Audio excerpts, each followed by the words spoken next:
Bukod sa kumikita, nakakaroon pa tayo ng income, nagiging tumutulong din tayo at the same time sa environment.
Hello, my name is Jeff. My shop name is Fluff and Fold Laundry Co. sa Caloocan, North Caloocan. We just opened recently 2 weeks ago. I'm here. We learn more about detergent, types of detergent and benefits, and what ProLS, what they have to offer with their new products, and I'm interested with reselling the product. Hi, I'm Raymond Consuni from Cainta, Rizal. So, natutunan ko sa workshop na to is yung importance talaga ng chemical na ginagamit for laundry. Meron din talaga difference yung chemical na galing kay ProLS na compare sa mga ginagamit natin yan sa market, which is maganda talaga yung effectiveness niya compare sa market na meron ngayon. So, ProLS talaga.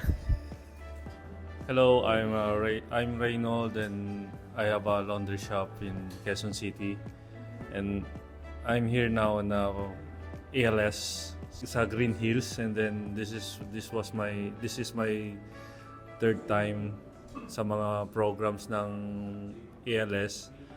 And then, ang masabi ko sa ProLS is already tried it, and it's cost-effective. It's mabango talaga. It can be more competitive against sa mga commercialized na mga laundry na sabon, and then sa detergent. I can say it's recommendable. Hello everyone, I'm Arwina Badana. I have a laundry shop, the Bubble Hubbles Laundry Shop in Santo Tomas, Batangas. So I know ALS on their FB advertisement, and I am interested on their product, which is the ProLS. So I was convinced with this one because this is environmental friendly detergent. No? So the company also is trying to protect the environment from harmful chemicals. So they are introducing this one. And also I am interested also to upgrade my laundry service on their product or the machine, which is the Scarpa Vapor. So maybe I need to upgrade my services. That's all. I'm Maricel Palcotila from Muntinlupa. I have a laundry shop. Yung ProLS ng ELS ay isang napakagandang produkto. Eco-friendly.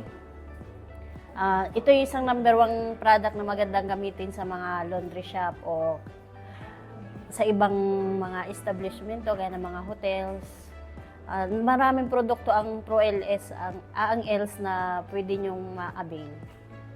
Okay na ba?